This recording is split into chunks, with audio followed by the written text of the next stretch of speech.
그래서 우리가 나누어지는 것들을 인하여서 기쁨이 있게 하여 주시옵소서.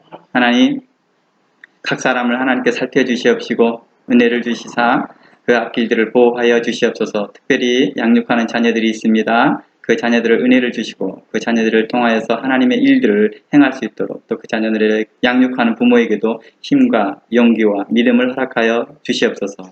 주의 선하신 뜻을 따라서 우리가 행할 수 있도록 도와주시옵소서.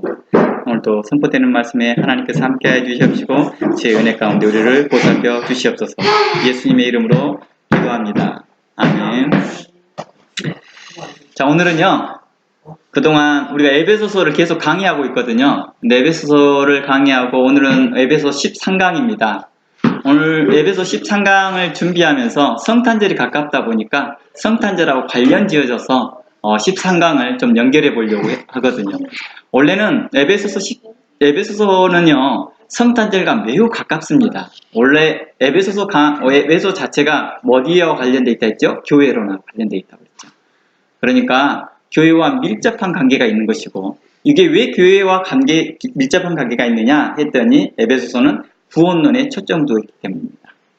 그래서 구원론의 연결이 어디와 연결됐다?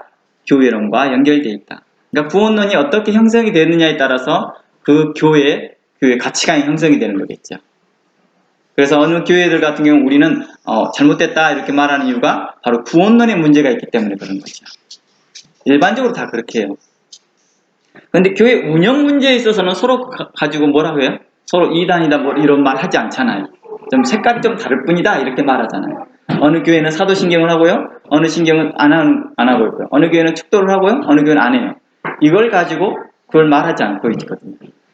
그러니까 교회의 기초는 어디에 있느냐? 구원론에 있었고, 그 구원론이 뭘로 형성이 됐느냐에 따라서 다르게 설명하죠. 우리는 이제 이 부분에 놓고 있기에 성탄절과 매우 가까이 있다라고 설명하고 싶습니다. 그래서 오늘은 에베소 중심으로 성탄절과 관련되어서 이제 나누려고 하는데요. 해마다 이맘때가 되면 교회에서 성탄에 관련된 내용들을 자주 듣게 됩니다. 저하고 이제 성경 공부를 하신 분이나 말씀을 나눴던 분들은 중에서는 이런 내용들을 접하게 되죠. 예수님의 탄생일과 성탄절과 관련되어서 많은 성경에 대한 데이터를 가지고 좀 우리가 알고 있는 상식과 좀 많이 다르다라는 것들을 함께 접해본 적이 있었습니다. 오늘은 그러한 내용들을 다루기보다 그러한 데이터를 전제하고 그런 걸 데이터를 전제하고 여러분들이 그걸 알고 있다라고 전제하고 이제 살펴보려고 합니다. 우리가 성탄절에 가장 많이 접하는 내용이 뭐예요? 바로 천사들이 했던 말 같아요. 천사들이 목자들에게 한밤중에 목자들이 양을 돌보고 있는데 그 목자들에게 짜잔 하고 나타나서 말합니다. 그러면서 지극히 높은 곳은 하나님의 영광이요 땅에는 하나님이 기뻐하시는 사람들이 평화로다 라고 이 말을 합니다. 물론 이 하기 전에 구원의 소식을 전하죠. 너에게 구원의 기쁨의 소식이 있다 라고 하고, 목자들은 그 소식을 듣고 천사들은 이 찬양을 합니다. 지극히 높은 곳은 하나님께 영광이요 땅에는 하나님이 기뻐하시는 사람들 중에 평화로다 라고 말합니다. 예수님이 이 땅에 오신 게 과연 평화일까요? 라고 하는 질문부터 시작해보는 거죠. 예수님이 이 땅에 왔을 때 모든 사람이 평화를 가졌을까? 왜 우리는 예수님이 이 땅에 오는데 평화하고, 왜 우리는 성탄절에 기뻐하고, 왜 성탄절을 우리는 축하하고 나눌까요?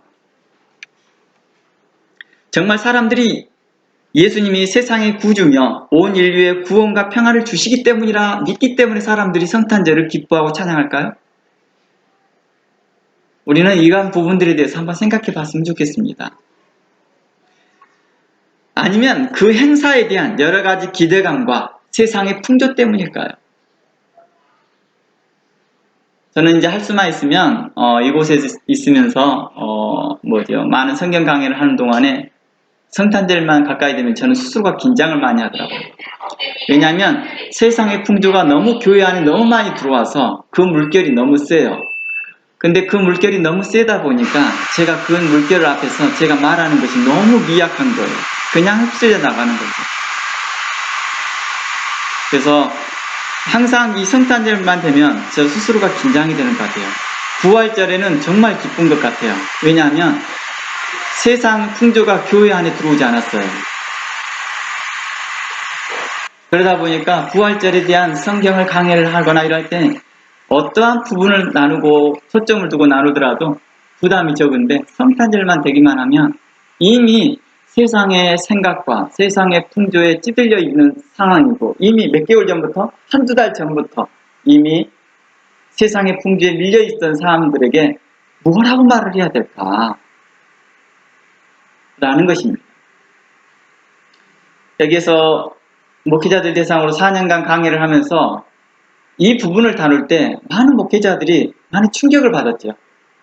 근데 지금은 그렇지 않을 것 같아요. 왜 그러냐면요. 요즘 그래도 많은 교수님들이나 이 성경 강의를 하신 분들이 유튜브를 통해서 보면 제가 언급했던 내용들을 많이 언급하시더라고요. 그래도 크리스마스에 이 취지 또 기독교적인 사상이 기독교적인 가치관에 따라서 행하려고 많이 노력하는 것 같습니다. 예수님의 탄생이 우리와 또 세상 사람들과 무슨 관계가 있을까요? 예수님의 탄생이 과연 우리와 어떤 관계가 있을까요? 이 성탄절이 우리와 어떤 관계가 있을까요? 저는 예수님의 탄생이 12월 25일이냐 아니냐에 대한 내용들은 이미 다른 성경 강의를 통해서 나눴습니다. 이제 여러분들에게 이 나눔에 대한 내용들을 한번 읽어드리겠습니다. 성탄절에 가족이나 친구들에게 선물을 주고받는 것은 좋지만 성탄절 선물은 성탄의 주인공이신 예수님께 드려야 합니다. 구원의 감사와 찬양과 믿음이 있는 것이 좋겠지만 그러지 못한 것에 대해서 저는 이제 반론을 해보고 싶었던 것입니다. 그리고 예수님께서는 우리 중에 가장 작은 자에게 하는 것이 곧 당신에게 하는 것이라고도 하셨습니다. 주변에 구제할 수 있는 일이 있는지 주변을 살펴보시기 바랍니다. 그리스도인으로 세상 풍속을 쫓아가기보다 그리스도께서 행하신 일들을 선전하고 감사하기를 원합니다. 그러면서 세 가지 질문을 던져보았습니다. 성탄절 선물을 기대하는 자녀들이나 그리고 학교나 유치원에서 부모님에게 성탄 선물로 어떤 것을 받을 것이라고 하며 자신도 선물을 받고 싶다고 하면 여러분들은 어떻게 해야 할까요? 라는 것입니다. 두 번째, 만일 주변에서 성탄 선물이라고 여러분이나 여러분의 자녀에게 준다면 어떻게 하면 좋을까요? 주변에서 준 거예요. 성탄 선물이라고. 그러면 여러분들은 어떻게 할 것이냐? 그리고 동방박사가 내게 주는 교훈이 있다면 무엇일까? 라는 내용입니다. 오늘 이 쉐어링에 대한 내용들을 생각해보고 제가 좀 더 나누고 여러분들 생각들을 함께 나눠보는 시간 가져보겠습니다. 성경에서 성탄절이 날짜가 정해지지 않았지만 우리는 오랜 교회사적인 입장에서 우리는 12월 25일이라고 정해 주었습니다. 그리고 그날을 우리는 예수님의 탄생일이라고 우리는 기념합니다. 날짜가 중요한 건 아니죠. 더 중요한 것은 그 성탄의 의미를 더 찾아보려고 했던 거겠죠. 그런데 지금은 그 성탄의 의미조차도 희석되어져 가고 있고 많이 흐려지고 있다는 것입니다. 그러니까 성탄절이 무엇일까? 라고 하는 것들이 차츰차츰 잊어지는 거죠. 예수님이 세상에 구원을 가져왔어요. 세상에 평안을 가져왔어요. 그러면 기뻐한 거죠. 라고만 대답을 합니다. 실상 성경을 자세히 보고 또 내 삶을 자세히 관찰해 보면 과연 그럴까요? 우리는 부활절만큼이나 우리 마음이 기대하지 않거든요. 부활절 때 애들이 선물 달라고 하나요? 그러진 않죠. 혹시 부활절 때 여러분의 집을 데코레이션 하나요? 그러지 않잖아요. 근데 유독 성탄절 때는 우리는 그렇게 하고 있잖아요. 그렇죠? 그래서 이 성탄절에 대해서 우리는 좀 많이 생각해 봤으면 좋겠다라는 것입니다. 그래서 오늘 나누고 싶은 게 무엇이냐? 과연 예수님께서 이 땅에 오셨을 때 우리에게 정말 평안을 주셨나요? 라고 하는 걸 물어보는 것입니다. 당신 한 사람 한 사람들에게 거기 있던 2000년 전에 오셨던 2000년 전에 있던 많은 사람 유대인들에게 평안을 과연 주었을까요? 라는 것입니다. 만약에 그랬다면 예수님이 오신 이후에 그의 삶 가운데에서 그의 3년 반의 공생의 동안에 그는 왜 사람들에게, 또 바리새인들에게, 대제사장들에게, 그리고 사두개인들에게 그렇게 멸시와 천대와 또한 다른 많은 핍박을 받았을까요? 평안을 주었을 텐데. 심지어 유대인에게까지, 심지어 그들은 예수님은 뭐예요? 비방을 받았습니다. 돌을 들어 그를 치려고 하였고, 그를 고소하려고 수없이 많이 하였고, 바리새인들과 사두개인들은 예수님을 죽이고자 작전 모의도 하였고, 과연 평화였을까요? 도리어 예수님이 오심으로 인해서 그 유대 땅은 하나의 이념 전쟁처럼, 오늘날의 이념 전쟁처럼 종교적 전쟁이 일어나는 것처럼 보였습니다. 성경의 해석의 방점이 또 달랐습니다. 율법에 너희가 살인하지 말라고 했느냐? 너희가 그렇게 읽었느냐? 너희가 그렇게 깨달았느냐? 하면서 다시 설명해 줍니다. 율법의 정신이 무엇인지를 말해 줍니다. 내 형제에 대하여서 나가라. 내 형제에 대해서 무시하는 자들에게 대하여서 뭐라고 말합니까? 살인한 자라고 말합니다. 우리의 성탄절이 이렇게 다가옵니다. 성탄절 때 우리는 어떤 행동을 취해야 될까요? 형제에 대하여서 십적해 했던 말들이나 또 형제에 대하여서 불의한 말들을 했을 때는 우리는 그 사람들이 가서 먼저 사과할 수 있는 힘이, 용기가 있어야 될 것입니다. 너희는 재물을 가지고 와서 형제에게 대하여서 무슨 일이 있으면, 불의한 일이 생각나거든 그 형제에 가서 먼저 화해하고, 그리고 난 후에 하나님께 드려라. 우리가 드려지는 예배가 그렇다는 거예요. 너희가 이곳에 와서 앉아서 예배 말씀을 듣느냐, 찬양하느냐, 기도하느냐, 그 전에 너희 마음에 무엇을 해라? 너희 행할 일들을 먼저 해라. 세례요한은 이렇게 말합니다. 사람들이 와서 세례 받으려고 왔습니다. 그랬더니 그 사람들에게 이렇게 말합니다. 이 독사의 자식들아, 받으려고 하는 형태만 갖지 말아라. 마음으로 회개의 열매를 먼저 맺고 와서 받아라. 그러니까 세례라는 그 자체가 능력을 나타내는 것이 아니라는 걸 말하고 있는 거죠. 그렇죠? 그것은 너가 그 삶을 살았던 것에 있어서 뭐 해주는 거예요? 증표를 삼아주고 있다는 거예요. 내가 너를 의롭게 해주겠다. 우리 세례 받는 것이 그런 거예요. 내가 예수를 믿겠습니다. 내가 세상을 살겠습니다. 라는 것에 대해서 만인들에게 내가 뭐 하는 거예요? 공포하는 거예요. 이미 나는 그 삶을 살아가고 있었던 거예요. 결단하고 삶을 살아가고 있는 것이 많은 사람들에게, 증인들에게 보여졌던 거겠죠. 그래서 이 사람이 자신이 세례받겠다 할 때 많은 사람들이, 교회 회중들이 어그리하는 거예요. 아, 저 사람은 받을 만하다. 정말 하나님께서 기뻐하시겠다. 정말 주께서 얼마나 기뻐하실까. 우리에게 판단할 정확한 기준은 없다 하지만 우리는 그 사람이 바뀐 걸 봤어. 그 사람에게 용서가 있고 그 사람에게 하나님께 대하여서 회개함이 보였어. 그 열매가 보였다니까 라고 하면서 사람들 사이에 오간다는 거예요. 우리는 그때 그 사람의 세례를 받는 것을 기뻐하는 것이죠. 물론 그 사람들이 세례를 받기도 하고 침례를 받기도 합니다. 아무튼 어떤 형태든지 간에 우리는 그걸 기뻐합니다. 그러나 성탄절이 우리에게 뭘 의미하고 있습니까? 무려 한두 달 전부터 세상의 풍조들은 교회 안에 들어오기 시작합니다. 그리고 그 교회 안에 들어오면서 뭐 합니까? 주일학교 아이들부터 시작해서 뭐 합니까? 아빠 오늘 성탄절 때 무슨 선물 해줄 거야? 산타크로스 이야기를 꺼내기 시작합니다. 산타크로스의 문제를 말하려고 싶은 게 아닙니다.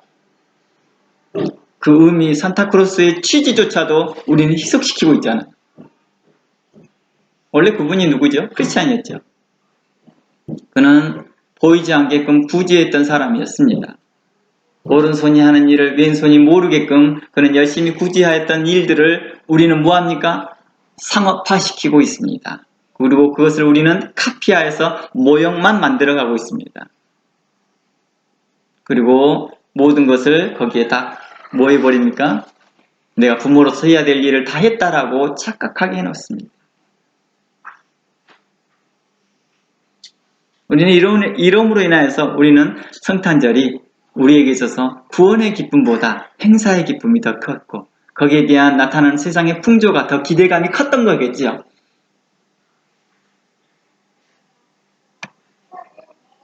실상 예수님이 이 땅에 오셨을 때 평화를 얻었던 사람은 극히 적었습니다. 극히 적었습니다. 그리고 이 평화가 실질적으로 나타날 때, 역사가 일어날 때가 어느 때였습니까? 예수님이 부활하고 났습니다. 예수님이 부활하시고 오순절에 성령이 임하시고 난 후에 사도들을 통하여서 복음이 증거되어지고, 이 복음이 증거되어지기 시작하면서부터 정말 이 평화가 빠른 속도로 증거되어지고 있었습니다. 사람들은 이렇게 말합니다. 저희들이 배우지 않았는데, 저희들이 별로 권위도 없는 자들인데, 저들은 별로 사람들 앞에 드러낼 수 있는 어떤 조건을 갖추지 않았는데, 그들 안에서 하나님의 능력이 나타나기 시작했습니다. 예수 그리스도의 부활하심의 그 삶이 나타나기 시작했습니다. 예수 그리스도 안에 오셨던, 처음에 우리에게 보이려고 했던 그 평화가 그들에게 보였습니다. 뭔지 아세요? 우리가 에베소서를 중심으로 이야기합니다. 에베소 2장 말씀에 이렇게 말합니다. 2장과 3장 말씀에 유대인과 이방인이 뭐했도다? 하나가 된 거예요. 서로 간에 적대관계였습니다. 내는 결단코 할례받지 않는 자들과 식사할 수도 없다. 그들이 심지어 예수를 1000번을 믿었다 할지라도 나 그렇다. 그러나 그들이 율법에 있었을 때 어땠을까요? 유대인 이방인들이 그보다 더 적대시했다는 것입니다. 이방인들이 유대교로 들어오려고 했으면 어떻게 해요? 자신들보다, 바리새인들보다 더 철저한 율법을 지켰어야 됩니다. 유대인들은 관찰자이고 이방인들은 뭐 했으니까요? 머리 숙이고 들어와야 되니까요. 그리고 아슬아슬하게 유대교인이 되어지면 성전 안에 들어와 예배할 수 있었나요? 할 수 없었습니다. 성전이 있고 그 뜰이 있으면 그 뜰에 뭐가 있어요? 담이 이만큼 쌓였죠. 딱 가슴 높이만큼. 그리고 이방인들이 이 가슴 높이 이 담 사이에서 뒤쪽으로서 사람들이 다 줄 서서 유대인들이 안에서 성전 안에서 예배드리고 있을 때 그 모습을 함께 보면서 찬양했습니다. 성전 안에 들어올 수 없었다는 것입니다.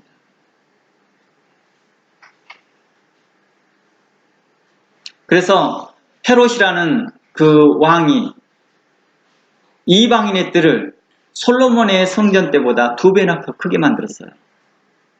이유가 뭘까요? 본인도 이방인이었습니다. 물론 유대인 여인과 결혼하게 되면 유대인이 될 수 있었으나 여전히 그들 사이에서는 못하게 한다는 것입니다. 순수 혈통들만이 성전 안에 들어오게끔 했습니다. 심지어 그들은 순수하지도 않았음에도 불구하고도 그들은 자칭 자기네들은 순수하다고 했던 그 기준에서 있었을 때 예수님께서는 이 땅에 오셔서 이방인들에게 뭐라고 말합니까? 베드로를 통해서 제일 첫 번째 그 사건이 고넬료의 사건에서 터집니다. 주 예수를 믿으라. 그리하면 너와 내 집에 구원을 얻으리라. 사도 바울이 간수들에게 또한 간수장에게 이렇게 말합니다. 간수에게 이렇게 말합니다. 주 예수를 믿으라. 너와 내 집에 구원을 얻으리라. 사도 베드로는 고넬료의 가정에 내가 너희 가정에 구원 얻을 만한 복음을 증거하겠다. 그 가정에 복을 얻습니다. 은혜를 얻습니다. 베드로를 시초로 하여서 이방인과의 어떤 일이 있습니까? 화해의 식탁이 마련됩니다. 함께 음식을 먹었다는 것입니다. 누구와 함께요? 할례 받지 않는 자가 유대인이 할례 받지 않는 자와 함께 식사를 했다는 것입니다. 누구 때문에 가능했어요? 예수 때문에.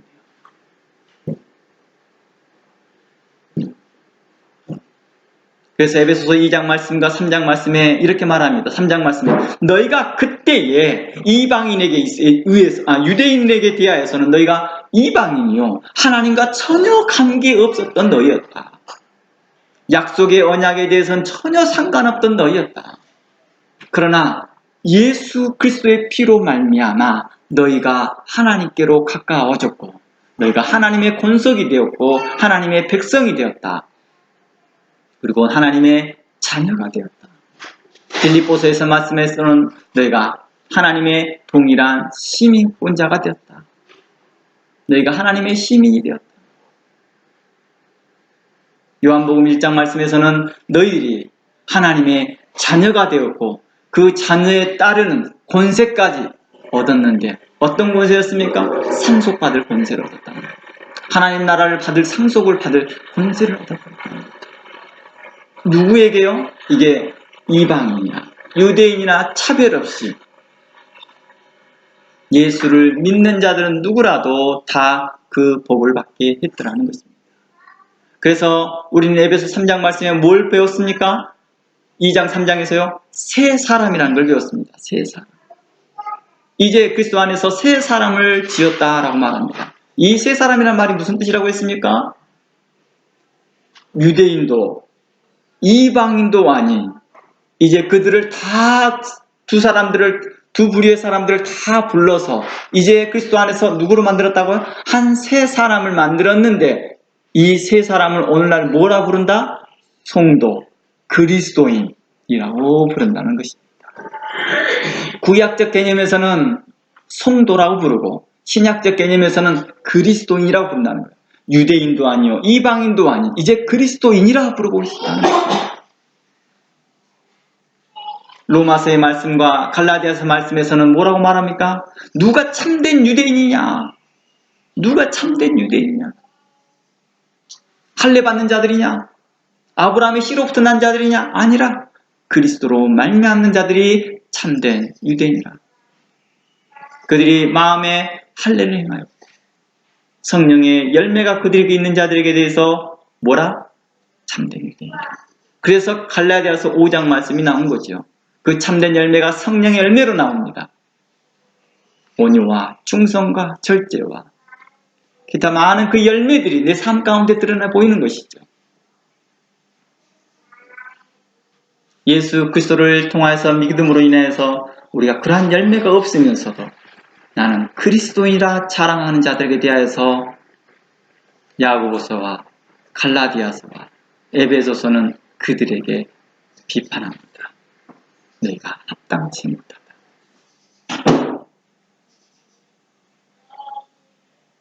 오늘날 우리가 이러한 부분들을 놓고 참된 그리스도의 모습이 어떤 모습인가 이야기해보고 싶었던 것입니다. 마치 오늘은 에베소 강의 1장부터 했던 내용들을 나누고 있는 것 같습니다. 그러면서 그 이방인들이 유대인, 그리스도인이 되어지고 나면 어떤 삶을 살합니까? 성령의 열매가 없이 살아가는 모습들이 보기 시작합니다. 첫 한 해 때는 너무 기뻤어요. 막 나 구원받았네, 너 구원받았네, 우리 구원받았네 하면서 할렐루야 아멘 하고 박수쳤습니다. 그러나 세월이 1년 지나고 2년 지나고 3년 지났습니다. 그때 사도 바울은 서신을 씁니다. 갈라디아 교회와 고린도 교회와 에베소 교회에 편지를 쓰면서 그리스도의 복음이 이렇게 힘이 없더냐? 너희가 그렇게 어리석더냐? 내가 너희들에게 3년 반 동안 너희들이 가르쳤던 그 말씀이 그렇게 속히 떠날 수가 있더냐? 어떻게 그런 세상의 풍조와 거짓된 가르침과 옳지 못하는 그 교사들의 말들을 들으면서 너희들이 그 속히 그리스도의 복음에서 떠나버릴 수가 있더냐? 제가 이 땅에 있으면서도 참으로 그런 걸 많이 느꼈던 것 같습니다. 교회를 순회하면서 성경을 강의하고 목회자들 대상으로 성경을 강의하고 신학교에서 성경을 강의하고 그때마다 많은 걸 기대합니다. 그들이 하나님 나라에서 잘 살 것이라고 이 교회가 오클랜드 교회들이 부흥할 거라고 기대했습니다. 그러나 매해마다 오는 성탄절 때마다 저는 어떤가 했습니까? 침통함을 금치 못한다는 것입니다. 그들이 여전히 한두 달 전부터 밀려오는 그 세상의 풍조에 그 어마어마한 물결에 그들이 그대로 힘없이 밀려가는 모습들을 보았기 때문이죠. 왜 그렇게 됐을까요? 우리는 이렇게 해보려고 합니다. 이미 세상이 그리스도의 탄생을 너무 많이 떠드니까 우리 교회만큼이라도 제발 드라이업 시키자. 제발 드라이업 시키자. 그냥 무미건조하게끔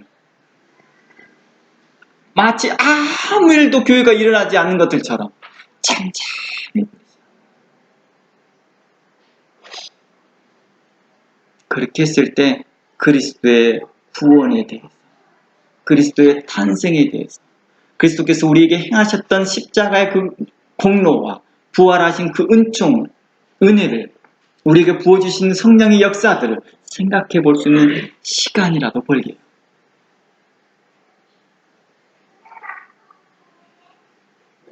그래서 교회들마다 하지 않았으면 하는 것들 중에 한 가지가 선물 교환하지 맙시다.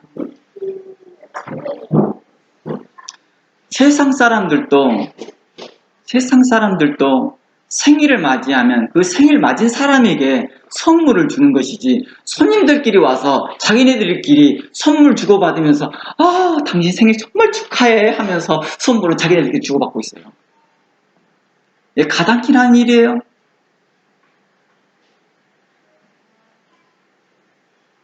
어머, 오늘 우리 교장 선생님 생신이래. 너무너무 축하해. 내 딸한테 우리 교장 선생님의 생일을 맞이하여 선물 하나 해줘야지. 이렇게 하는 사람이 누가 있냐고요. 근데 우리는 왜 그럴까요? 아무런 감각 없는 사람처럼, 아무런 이성 없는 사람들처럼 우리는 그렇게 행동하고 있더라는 것입니다. 성경에 갈라디아서와 에베소의 말씀에 또 고린도전서에 그런 말을 합니다. 너희가 이성 없는 자들과 같이. 우리가 왜 그렇게 할까요?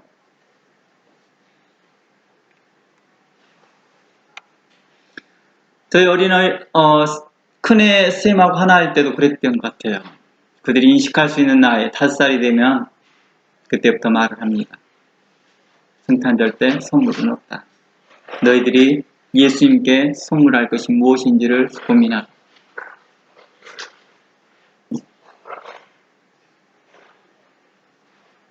그래서 큰애 둘째가 그러다 보니까 나머지 애들도 다 자연스럽게 나이가 더 어린 나이 때부터 그랬던 것 같습니다. 저는 선물을 주고 안 받고의 문제를 말하고자 싶은 게 아닙니다. 성탄절의 의미가 그만큼 희석되어졌다는 것을, 세상의 풍주에 밀려 있었던 것을 이야기하는 것입니다. 그래서 지난주의 시간에 우리가 12강을 통해서 뭘 나눴습니까? 목사와 성도에 대해서 나눴습니다. 목사와 성도의 그 역할들에서 목사의 그 역할이 뭐였느냐? 그러니까 사역자의 역할이 뭐였느냐? 예수 믿고 아멘하고 들어온 사람들에게 대하여서 어떻게 해야 된다고 말합니까? 그들을 격려하고 그들을 막 칭찬만 하고 그래 잘한다 이렇게만 해야 된다고 했어요? 아니라고 했어요. 성경에 보면은 서신서들이나 사도 바울이나 이런 내용들을 서신서를 읽어보면 도리어 격려와 칭찬보다는 도리어 책망과 바르게 함과 의로 교육한 내용이 도리어 80% 정도 된다는 거죠. 격려와 칭찬은 10%에서 왔다 갔다 하더라고요. 근데 우리는 어떻게 해요? 교회 안에서요? 그들을 바르게 하지 않습니다. 교훈하지도 않습니다. 그래서 하나님의 말씀으로 목회자들이 해야 될 역할들이 무엇이냐? 그것은 바로 하나님의 말씀과 그리스도의 복음을 전달하고 성경을 바르게 해석하는 그 독특한 사역을 맡겨진 자들이 사역자들이라는 거예요. 이 독특한 사역은 일반인들이 할 수 없었기에 우리를 또 다른 부르심이라고 하는 목회자로서 부른다는 거예요. 어떤 이들은 선교사로, 어떤 사람은 전도사로, 어떤 사람은 목사로, 어떤 사람들은 기타 등등의 복음 전하는 자로, 교사로 우리를 부르시더라는 거예요. 그들로 성경을 해석할 수 있는 독특한 사역을 우리에게 맡기셨다는 거예요. 근데 우리는 그 일을 뭐예요? 잘 만들어요. 제가 이곳에서는 정말 깜짝 많이 놀라는 게 그거예요. 목회자들이 신학교만 졸업했지 더 이상 연구하지 않는다. 제가 칠판에다 적어놓고 삼위일체에 대해서 써놨습니다. 잘못된 걸 찾아내십시오. 못 찾아내요. 1, 2, 3, 4번을 적어 잘못된 걸 찾아내십시오. 못 찾아내요. 네, 이렇게 말합니다. 1, 2, 3, 4번이 다 틀렸습니다. 성탄절에 관련된 질문 4개를 써놓습니다. 질문을 해놓습니다. 그리고 난 다음에 무려 5가지 선택사항을 해놓습니다. 어떤 것이 성탄절에 관련된 것이 맞을까요? 아니, 틀릴까요? 라는 거죠. 이번에는 어떤 게 틀릴까요? 다 틀린데도 거기에서 2번이 맞습니다. 3번이 맞습니다. 이렇게. 왜 그럴까요? 연구하지 않는 거죠. 그게 성경에 안 나왔냐고? 나왔으니까 그 문제를 냈겠죠. 성경이 이미 나왔는데도 우리는 안 살펴본다는 것입니다. 그만큼 하나님께서 우리에게 그 독특한 부르심에, 그 사역자를 부르시는 그 부르심에 우리는 뭐 하지 않고 있다는 거예요? 게을리하고 있다는 것입니다.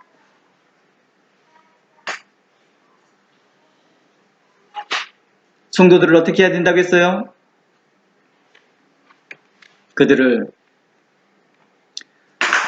그들에게 대하여서 말씀을 가르쳐야 되고 증거해야 될 책임이 있다는 것입니다. 그들에게 있어서 이 사역자들은 복음을 보존하고 그리스도의 복음을 보존하고 성도들이 어린아이가 되지 않도록 사람의 기술과 간사한 유혹에 빠지지 않도록 그들을 책망해야 되고 바르게 해야 된다라고 에베소에 말씀했습니다. 그래야 그들로 뭐하게 합니까? 장성하도록 사람의 기술과 간사한 유혹에 빠져 모든 교훈에 풍져 요동치 않도록 그들로 단단한 말씀을 가르쳐야 된다는 것입니다. 그리고 이리 함께 협력했던 봉사자들이 나타난다고 그랬죠. 집사들, 성도들 중에서 함께 협력한 그런 사람들이 뭘 해주는 거예요? 아직 피해 역할을 해줘야 된다. 유난히 역할을 해줘야 된다. 목회자는 사람이 다 담당하지 못하니 성도들이 음식도 서빙도 해주기도 하고 의자도 마련도 해주기도 하고 실족한 성도가 있으면 찾아가 방문도 해보기도 하고 아, 이분은 목사님이 필요한 것 같아. 이분은 전도사님이 필요한 것 같아. 라고 생각해 보면서 초청하기도, 사역자들 초청하기도 하고. 그래서 누구의 교회를? 그리스도의 교회를 세워가야 돼요. 근데 오늘날 그리스도의 교회를 세워가는 게 아니라 각자 자기 교회만 세워가고 있다는 거예요. 네 교회, 내 교회가 분리되어 있더라는 것이죠. 예수님께서 이 땅에 오셨을 때 유대인과 이방인을 하나로 해서 한 세 사람을 만들었기에 우리는 한 교회를 세워 말을 하고 있었습니다. 근데 우리는 이 교회, 저 교회 이야기합니다. 제가 이곳에서 있으면서 가장 많이 했던 말이 그 말 같습니다. 여기에서 제가 교회를 돌아다니면서 성경 강의하면서 했던 말이 가장 이 말을 많이 했던 것 같습니다. 지역교회에서 가장 큰 교회를 위해서 기도하십시오. 그 교회가 여러분의 교회입니다. 그 교회가 건강해야지만이 나중에 그 교회에서 무슨 일로 인해서 다른 여러분의 교회로 왔을 때 그 건강한 성도가 여러분에게 오는 겁니다. 문제 있는 성도가 이 교회로 오면 어떻게 해요? 교회가요? 풍지박산이 나버리더라고요. 그런 경우를 한두 번 경험한 게 아니잖아요, 우리가.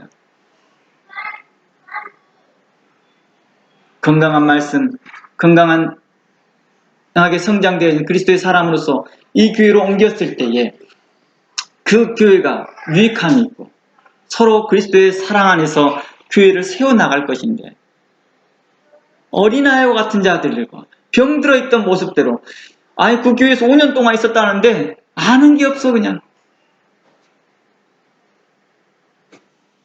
처음 또다시 가르쳐야 되는 그 목회자 사역 기존에 있는 사람을 놔두고 또 이 사람을 해야 되는 그런 현상. 그러니까 교회가 계속해서 침체기.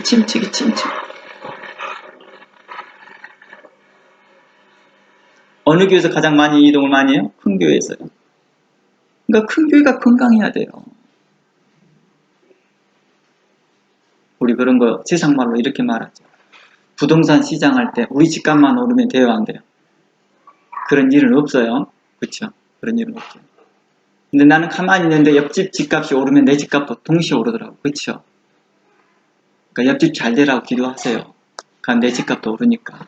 우리 동네 잘 되라고 해서 옆집 집집이 잘 되고 있으면 건물을 계속해서 좋게 잘 지었고 그러세요. 축하합니다. 옆집 동네가 잘 되고 있으면 당장은 그 옆집 동네가 잘 사는 것처럼 보이지만 시간이 흘러보세요. 10년 지나보세요. 그 동네하고 이 동네하고 거의 비슷해져 버려요. 그렇잖아요. 근데 우리는 경쟁을 하다 보니 서로 네 교회 내 교회 경쟁을 하다 보니 뭐라 합니까? 온전치 못한 것이죠, 우리가. 그리스도께서 이 땅에 오실 때 평화를 허락했습니다. 어린아이와 어른들이 함께 성경을 공부할 수 있는 공간이 어딜까요? 교회밖에 없어요. 교회는 어떤 공간이어야 될까요? 노인과 어린아이들이 함께 있을 수 있는 공간. 장애인과 비장애인이 함께 있을 수 있어야 돼요. 교회는 그런 곳이어야 됩니다. 어른들만이 앉아있는 교회가 아니라 어린이들도 함께 뛰어놀 수 있고 어린이들도 함께 웃을 수 있으면서 예배 드릴 수 있는 공간이 바로 교회예요. 왜냐고요?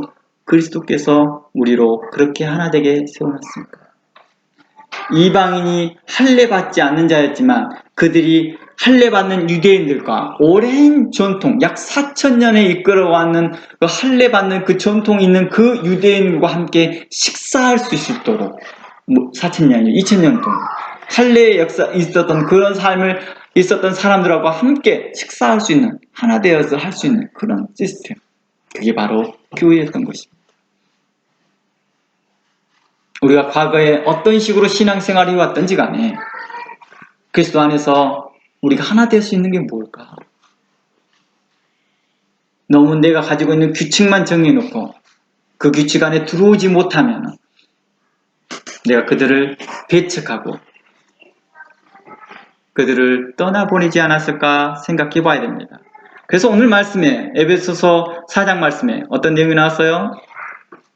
15절에서 오직 사랑 안에서 참된 것을 하라. 그래서 그릇까지 잘하라. 그래서 4장 1절에서 14절 말씀까지 무엇을 말을 했다고요? 목회자로서 너희 성도들을 어떻게 가르쳐라는 걸 나왔다는 거예요. 이렇게 가르치고 저렇게 가르치고. 그리고 성도들은 뭐 하라? 성장하라.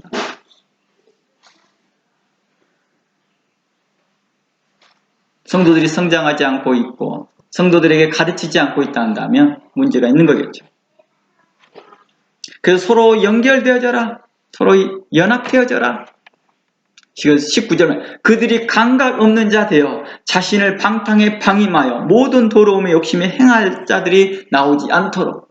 뭐가 없는 자들? 감각 없는 자들. 제가 이 말을 하고 싶었던 거예요. 성탄절 때 봤을 때 마치 감각 없는 자들처럼 우리는 행동하고 있는 것에 대해서 우리는 우리 자신을 돌아봐야 되지 않을까 싶었습니다. 20절 오직 너희는 그리스도를 그와 같이 배우지 않았다라고 말합니다. 여러분들 자세히 한번 생각해 보세요. 세례받고 침례 받기 전에요. 여러분들이 학습 세례가 이런 거 받잖아요. 정말 그것은요. 깔끔한 교육이거든요. 6주나 12주 코스거든요. 정말 깔끔해요. 그 교육 받아보세요. 생각해 보세요. 과연 내가 그렇게 배웠는가?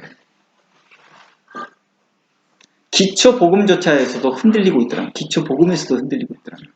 기초 성경에 대한 지식에서도 흔들리고 있다는 구원에 대해서. 너희는 유혹의 욕심을 따라 썩어져가는 구습을 따른 옛사람을 버리라고 말하는 것은 교회가 그 옛사람을 지고 있더라는 거예요. 에베소 교회가. 이 에베소서는 누구에게 보냈다고 했죠? 에베소 교회와 지역에 있는 많은 소아시아 교회예요. 그러니까 이 문제가 희한하게끔 갈라디아 교회나 고린도 교회나 다른 빌립보 교회나 똑같이 나타나더라는 거예요. 그러니까 서신서를 서로 읽어보면 서로 간에 중복된 내용들이 굉장히 많이 나온다는 걸 알게 되더라는 거예요. 그래서 새 사람을 입으라. 24절 하나님을 따라 의와 진리와 거룩함으로 지으심을 받는 새 사람을 입으라 라고 말합니다. 아니 우리는 이미 새 사람이 되어졌어요. 유대인과 이방인으로 합쳐져 있는 새 사람이 되었는데 또다시 새 사람을 입으란 말이 뭘까요? 그러니까 단어가 같을 뿐이지 의미는 다른 것을 설명한다는 걸 알 수 있겠죠. 단어는 같습니다. 그러나 의미가 다르다는 거예요. 여기에서 말하는 문맥에서 말하고자 하는 이 새 사람을 입으라는 것은 뭐예요? 이제 그리스도인으로서 과거에 이것을 이야기합니다. 그러면서 에베소 2장 말씀에 그랬죠. 이렇게 말해요. 너희가 과거에 어땠느냐? 공중 고세잡을 따라다녔고 마귀의 역사를 따라다녔고 세상 풍속을 쫓아다녔고 진노의 아래 있었으나 국률에 풍성하신 그 하나님께서 너희를 그리스도로 말미암아서 너희를 뭐했다? 살리셨도다. 누구와 함께? 그리스도와 함께 살리셨도다. 그리하여 너희들 어디에 앉히신 바 되었도다? 하늘에 앉히신 바 되었도다. 그래서 우리 찬양 가운데 내 영혼이 은총 입어 중한 죄짐 벗고 났을 때 우리의 삶이 그 어디나 하나님의 나라라 가했으나 나는 그 안에 평화를 갖지 못하고 있고 계속 썩어져가는 옛 구습을 쫓아다니고 있었던 그것을 다시 책망하고 있더라는 거예요. 그러니까 에베소서 이 내용은요, 에베소 교회가 세워지고 난 후에 오랜 세월이 흐른 때였어요. 그리고 이 에베소 교회는 어디에 썼다고 그랬어요? 사도 바울이 로마 감옥에 갇혀 있을 때 썼다는 거예요. 그 소식을 듣는 거예요. 심지어요. 로마의 감옥에 갇혀 있는데 에베소 교회가 그 소아시아 교회의 그 영적 상태가 들리는 거예요. 너무너무 답답하더라는 거예요. 아니 사도들의 가르침을 받았음에도 불구하고 이럴 정도면 오늘날 우리들은 어떨까요? 정말 열심으로 공부해야 되지 않을까요? 누가요? 목회자들이요.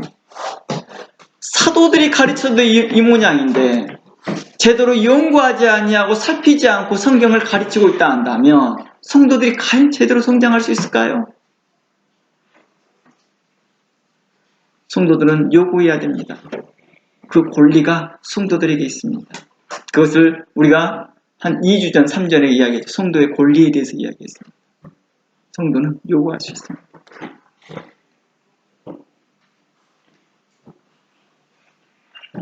거기에 목회자들은 순응해야 됩니다.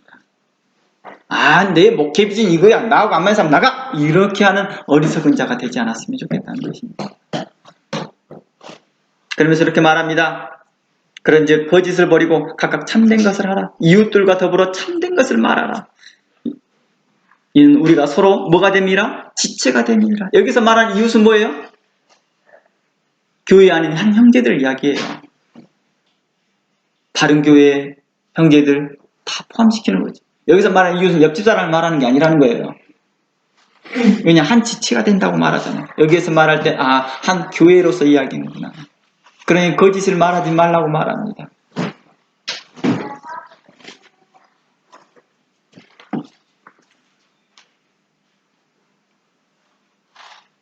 그래서 돈을 내어도 죄를 짓지 말며 마귀에게 틈을 주지 말고 도둑질도 하지 말고 가난한 자들이 구제하도록 너희 자기 손으로 수고하여 선한 일을 행하라고 말합니다.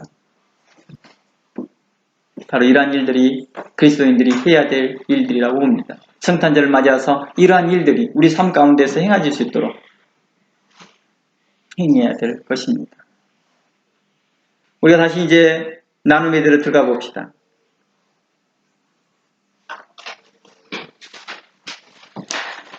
성탄절 선물을 기대하는 어린아이들에게 우리는 뭐라고 말했으면 좋을까요? 그것을 우리 반 아이들이 이번에 우리 아빠가 뭘 사준대. 뭐 있어? 카봇? 기타 등등 그걸 사준대. 그걸 여러분들이 듣고 있는 부모로서 어떻게 해야 될까요? 그것을 해줘야지만이 부모의 체면이 살고 그걸 해줘야지만이 부모의 자격을 얻는 건가요? 여러분들이 그때 그 자격을 얻는다라고 스스로 착각할 때 여러분들은 하나님의 나라에서 뭘 이야기하고 있을까요? 하나님은 여러분들에게 뭘 말하고 싶어 할까요? 우리는 그리스도인으로서의 갖는 성경적 가치관을 잃어버리고 소실되어져 가면서 혹시 살지 않을까 생각해 봅니다. 여러분들은 지혜로울 것입니다. 한번 생각해 보시고 어떻게 말할 것인지를 생각해 보십시오. 저는 이렇게 말합니다. 곧 새해가 닥쳐. 새해 선물 하나 해줄게.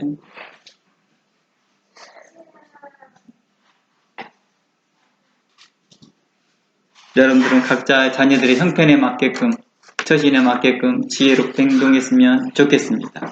누구답게? 그리스도인답게요. 그리스도의 구원에 감사하는 자로서요. 그게 기쁨에, 그래서 용기를 가지십시오. 저는 그래서 여러분들에게 가정과 교회라는 세미나를 통해서 뭐 했습니까? 부모로서 용기를 가지라고. 믿음을 가지라 이 말입니다. 내가 이렇게 행해서 이 아이가 살 것을 믿는 것입니다. 내 아이에게 이렇게 책망했을 때 내 아이가 살아날 것을 믿는 것입니다. 실족하고 그 애가 삐져서 엄마하고 이야기 안 하고 아빠하고 이야기 안 할 것을 두려워하지 말고 용기를 내어서 담대하게 아이들을 바르게 하고 의로 교육하라고 말했습니다.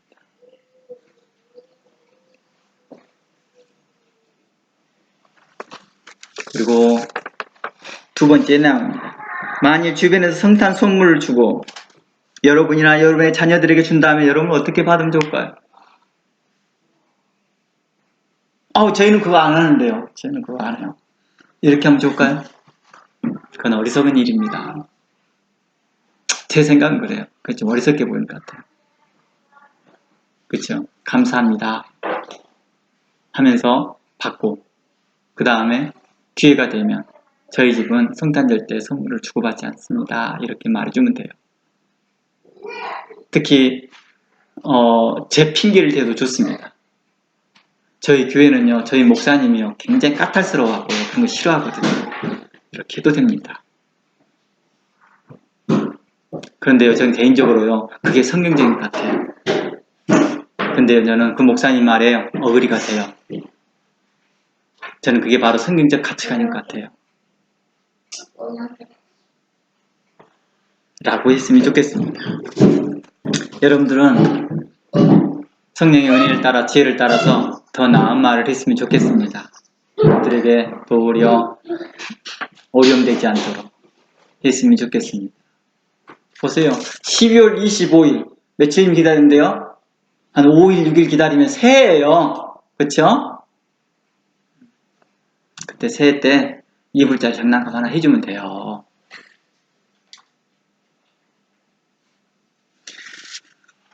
물론 저희 집을 따라오라는 말을 하지 않습니다.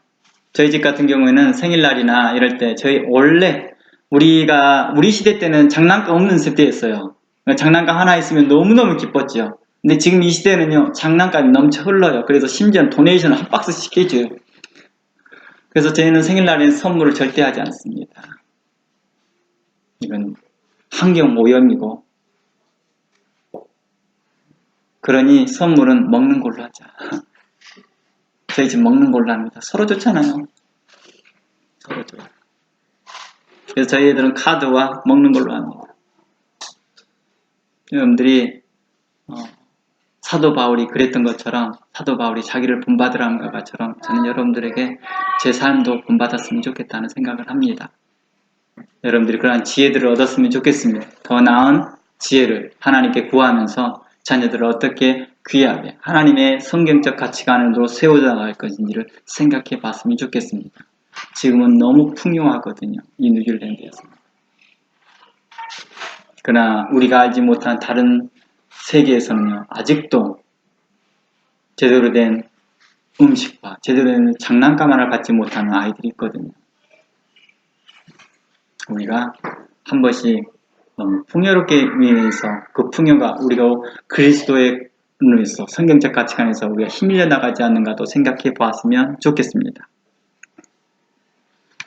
계속 세 번째 읽어봅니다. 동방 박사가 내게 주는 교훈이 뭘까요? 저는 거기서 한 포인트만 이야기해 보겠습니다. 한 포인트만. 심지어 그는 이방인인데도 선물을 가져가고 예수님께 축하하더라고요. 근데 우리는 그리스도인이면서도 축하를 하지 않아요. 예수님께 갖다 줄 선물이 없어요. 정해진 감사한 것만 해요. 그리고 나머지 우리 할 일 다 했다고 생각하고 선물은 다 누구에게? 우리 식구들끼리 아니면 아는 친지들끼리 가서 정말 소외됐다고 느껴지거나 전에 나하고 정말 안 친했던 사람이야. 정말 늘 보면 막 싸웠던 사람이야. 그런데 유대인과 이방이 화해하려고 했던 그리스도의 이름으로 화해하려고 했던 것처럼 전 하나 붙여서 초코파이 하나 올려서 갖다 드리면서 안녕하세요 라고 하면 돼요. 오늘이 성탄절이에요. 오늘이 예수 그리스도의 탄생 이런 말 안 해도 돼요. 누가 다 해준다고? 이미 세상에서 떠들고 있다고. 이미 세상에서. 잠잠히 여러분들이 그분에게 가서 내가 사랑의 언어를 쓰십시오. 전 붙였거든요. 좀 드실라요? 이번에 누가 케이크를 좀 사왔는데 제가 한쪽으로 잘라드릴게요. 한쪽으로 가져왔어요. 좀 드세요. 당장의 그분과의 프렌드십한 그 친구 관계가 안 된다 할지라도